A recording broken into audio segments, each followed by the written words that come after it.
Now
7:18 and today is World AIDS Day, and official figures put the number of people living with the HIV virus at its highest level ever. Yes, according to the UN AIDS Agency, more than 40 million people are living with HIV worldwide. 60% of cases are in sub-Saharan Africa, the world's most affected region.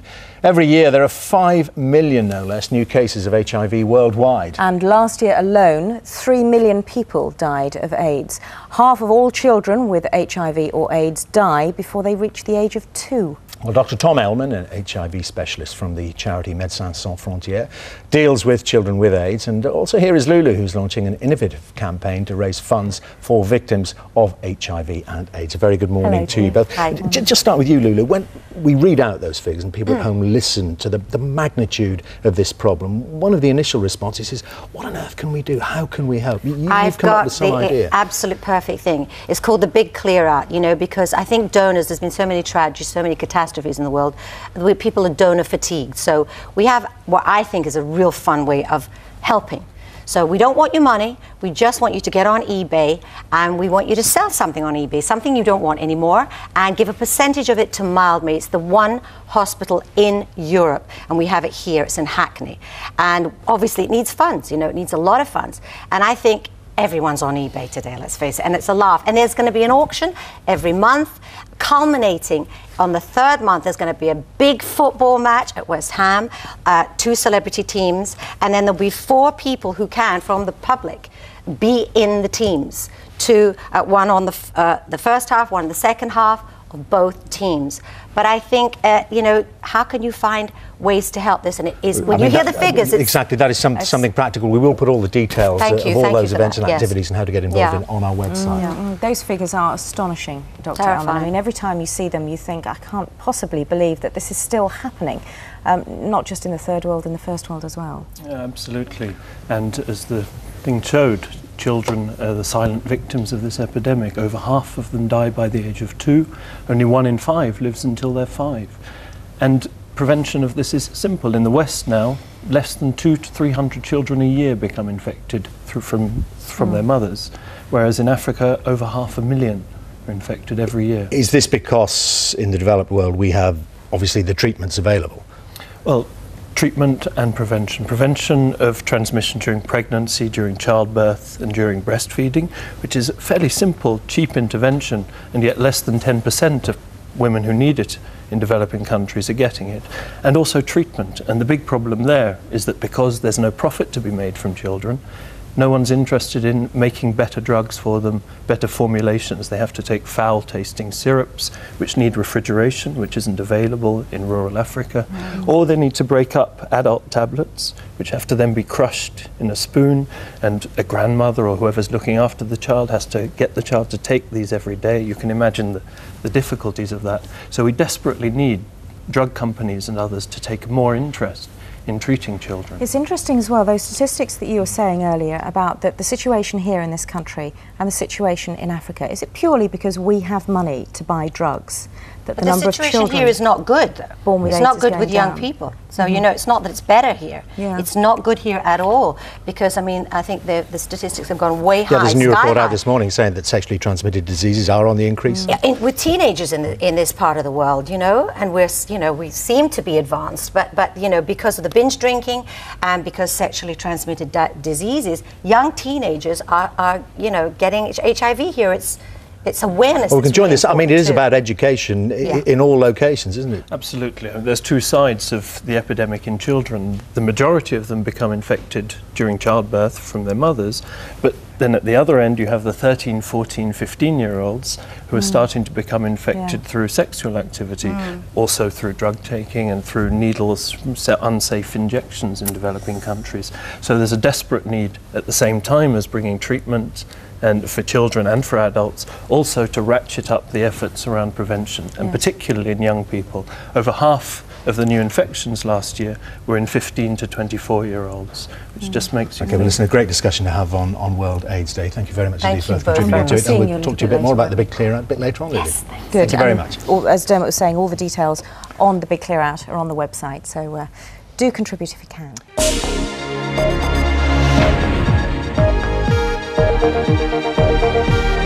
Now she's known around the world for her legendary musical career. Today, though, the well-loved singer Lulu is shouting about something very different. She's spearheading a charity campaign to raise awareness of HIV and AIDS. Today is, of course, World AIDS Day, and official figures put the number of people living with the HIV virus at its highest level ever. Well, to tell us how she got involved with the charity, Lulu is here. Very good morning to you, Lulu, and we'll talk about the charity itself in a moment or two. But why did you want to get involved specifically with AIDS? I think what really inspired me was, you know, I was slightly more being slightly more educated, finding out a little bit more about it, and that it is a huge problem all over the world. And the Mildmay Hospital really sort of explained, you know, that there are only 4 hospitals around the world, and it's about educating people. I mean, I think a lot of young people are under the impression that it's a problem in Africa, it's a problem for gays, but it's a big problem for heterosexual young teenagers today, and it's more about education, as becoming aware, you know, about it, and treating it too, because a lot of people have a lot of shame about it. It's that mix, isn't it, between treatment and, of course, education. And teaching them and treating them as well. And so it needs funding. This always needs funding. And of course, because there's been what with the tsunami, there's been so much funding for all these other things that really we need to bring back some more attention to the AIDS problem. And the Mildmay Hospital, you know, needs money. And Mildmay Hospital is based in London. You say it's one of those? There's one in London. Yeah. There's care centres all over. I mean, all over the world. Yeah. So that's the great thing. But there's only 4 AIDS hospitals throughout the whole world, you know, and it's such a huge problem. Yes. So what are you doing to try to raise money for Mildmay? Well, this is what I thought was really great, and I think it's fun because so much money has been sent out to fund other problems that this one is, we don't want your money, we just want you to, it's called the Big Clearout. What do you want to sell? What do you want to get rid of? Why don't you sell it on eBay?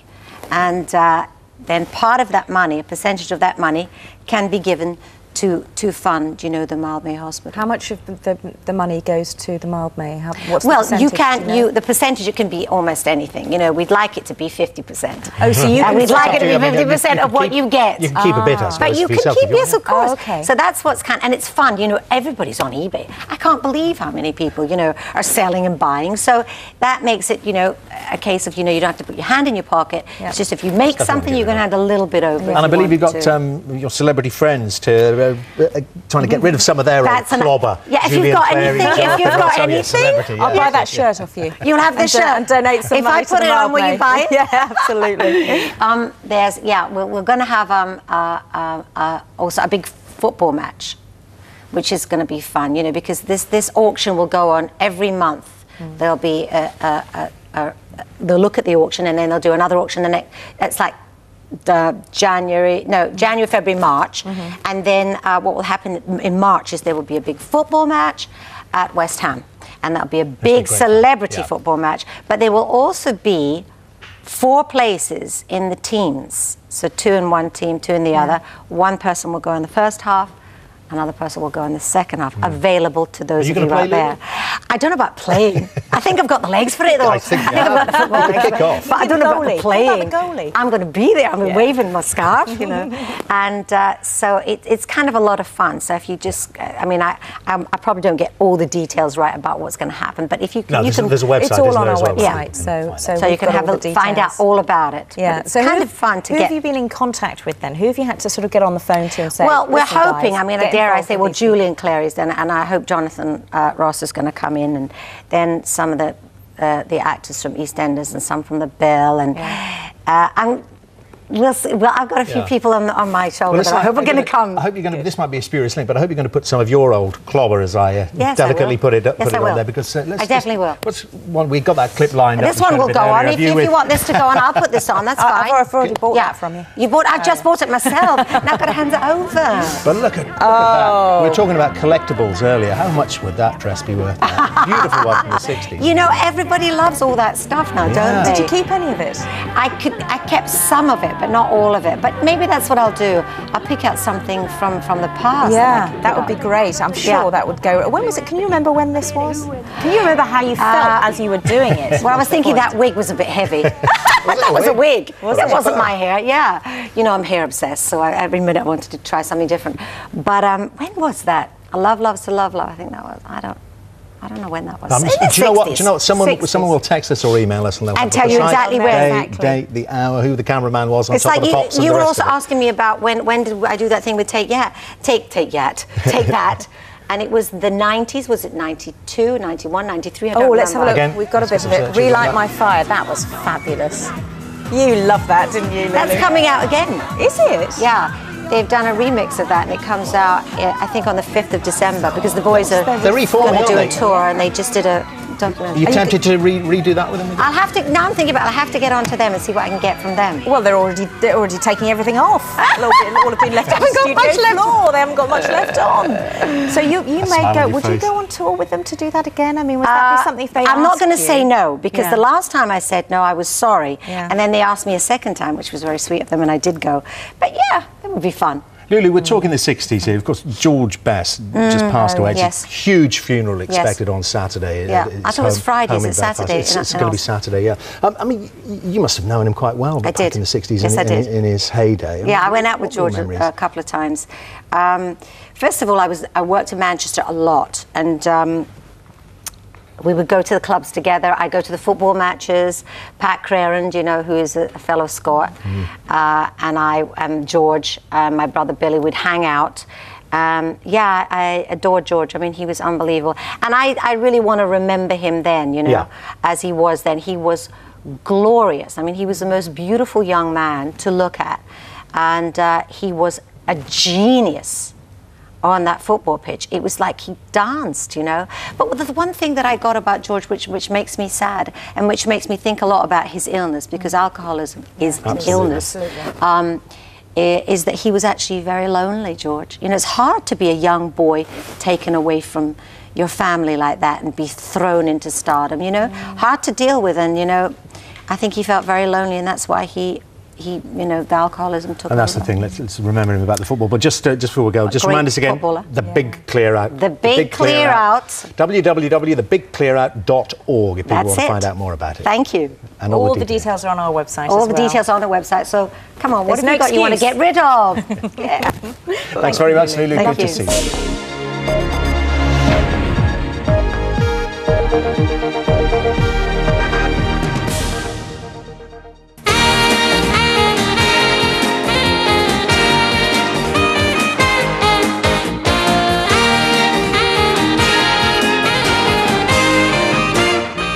Shall we start the show? I know. Let's tell you about this. There aren't many performers who can stay top of their profession for 40 years, but Lulu just never goes out of fashion, and what's more, she never seems to get any older either. Hate Stop her. it, you two. Stop it. I She's can't believe just... how you two just roll straight in, out of there, out of that room out there, and you just walk straight on. No rehearsal, nothing. No.